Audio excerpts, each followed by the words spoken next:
टीकमगढ़ महाविद्यालय में चतुर्थ श्रेणी के कर्मचारियों की प्रशासन नहीं ले रहा सुध। जी हां, टीकमगढ़ महाविद्यालय में पिछले 22 वर्षों से अपनी सेवाएं दे रहे स्वीपर धनीराम वाल्मीक ने हमें बताया कि सन 1999 में रोजगार कार्यालय द्वारा हमारा साक्षात्कार एवं लिखित रूप से परीक्षा के बाद शासन के आदेश अनुसार हमारी नियुक्ति हुई थी, जिसमें मेरे साथ दो और व्यक्ति हरिप्रकाश शिरवैया और बहादुर सौर को भी नियुक्ति प्रदान की गई। पर उस वक्त दोनों कर्मचारियों को फुल टाइम पर नियुक्त किया गया, किंतु मुझे पार्ट टाइम पर कई आवेदन देने के बाद भी आज दिनांक तक मुझे फुल टाइम नहीं किया गया। उन्होंने कहा कि उन्हें उनके काम के एवज में महज 4400 रुपए प्रदान किए जाते हैं, जिससे मैं अपने परिवार का भरण पोषण करने में समर्थ नहीं हूँ। वहीं हरिप्रसाद ने हमें बताया कि उनकी नियुक्ति विकलांग कोटा से होने के बावजूद भी मुझे उसका कोई लाभ आज तक नहीं मिला। जब हमारे संवाददाता चंदन राज ने इस विषय में प्राचार्य महोदय डॉक्टर AP चतुर्वेदी से बात की तो उन्होंने हमें बताया कि मैं भी 1 वर्ष से इस प्रभार में हूं। मेरे द्वारा इनके नियमितीकरण को लेकर शासन से मांग की है, किंतु मुझे इनकी नियुक्ति के आदेश की प्रतिलिपि प्राप्त न हो पाने के कारण मैं आगे प्रयास नहीं कर पा रहा हूँ। धनीराम वाल्मीक को लेकर जब उनसे पूछा गया तो उन्होंने कहा कि धनीराम हमारे यहाँ अंशकालिक कर्मचारी हैं।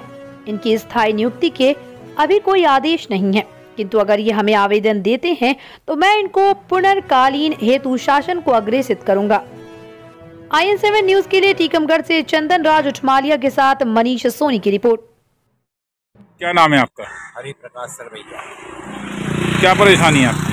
हमारी परेशानी ये है कि हमें अपॉइंटमेंट लेटर द्वारा बुलाया गया था और इंटरव्यू लिया गया था और कब 6/7/92 6/7/92 में जी।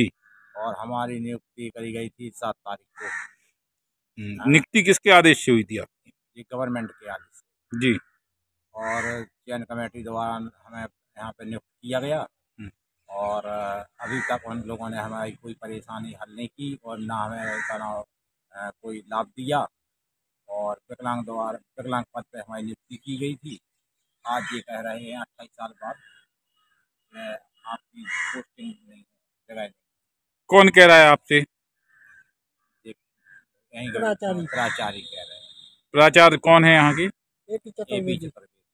हाँ, तो क्या कह रहे हैं कि आपका नहीं हो सकता? आपका नहीं हो सकता। 28 वर्ष आपने काम कर लिया, सेवाएं आपने अपनी यहाँ दी। किस पद पे हैं आप?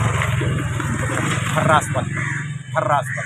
अच्छा, अभी आपको वेतनमान दिया जा रहा है? हाँ, 8,000 रुपये दिए जा रहे हैं। 8,000 रुपये मिलते हैं आपको। और हमारी तनख्वाह भी काटने लगे हैं। हमारा एक्सीडेंट हो गया था पैर का, 4 दिन की हमारी तनख्वाह काट दी। तनख्वाह काट देते हैं। तो आपने मेडिकल नहीं लगाया था क्या? मेडिकल प्राइवेट में नहीं बना। हमने तो 40 साल पढ़ाया और 1 साल के लिए अभी हम क्या बन गए हैं, तो इतने नियमों का हमें ज्ञान नहीं है। लेकिन अभी हमने शासन के जो निर्देश हैं उसके आधार पर काम करने का प्रयास किया, तो महाविद्यालय स्तर पर हमने एक कमेटी का गठन कर लिया है। कमेटी ने अपनी रिपोर्ट दे दी है। बस ये है कि जो हमारे यहाँ दैनिक वेतनभोगियों को नियमित वेतनमान और पद का लाभ दिया जाना है, इसमें शासन की तरफ से एक पत्र आया था। तो मैंने शासन से स्वयं पूछा है कि मेरे यहाँ जो 3 लोग काम कर रहे हैं कि शासन के द्वारा महाविद्यालय में शासन के द्वारा स्वीकृत पद की प्रति उपलब्ध नहीं है ना, जबकि तत्कालीन प्राचार्य द्वारा उक्त दोनों कर्मियों की नियुक्ति पत्र क्रमांक जो सब दिए गए हैं, बस हमारे पास वो नहीं है। क्या है, वो पत्र हमें मिल जाए, है ना। पत्र नहीं होने के कारण क्या है, शंकास्पद स्थिति बनी रहती है। और चूँकि क्लैरिकल स्टाफ ना होने से, वो पत्र ना होने से, है ना, ये काम नहीं कर पा रहे हैं। हमारी खुद इच्छा है जो मेरे यहाँ काम करते हैं सर, कि 8,000, 10,000 और 4,000 में काम कर रहे हैं, है ना। एक तो मेरे यहाँ अंशकालीन 4,000 रुपये में काम कर रहा है।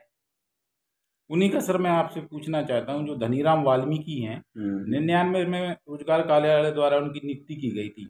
तीनों व्यक्तियों की एक साथ नियुक्ति की गई थी। 2 फुल टाइम पे हैं, एक धनीराम वाल्मीकि हैं जो पार्ट टाइम में है, और 4400 रुपये उन्हें दिए जा रही है। उन्हें लगभग 24 वर्ष हो गए हैं काम करते करते, लेकिन 4400 रुपये उन्हें अभी शासन की तरफ से प्रदान होते हैं।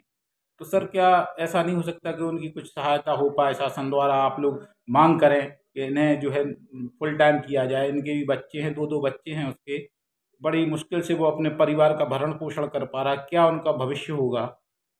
शासन द्वारा जो आदेश निकला है 2016 वाला, उसमें क्या है, अंशकालीन जो पद हैं उनके लिए कोई भी कार्रवाई करने का ऐसा कोई निर्देश नहीं है।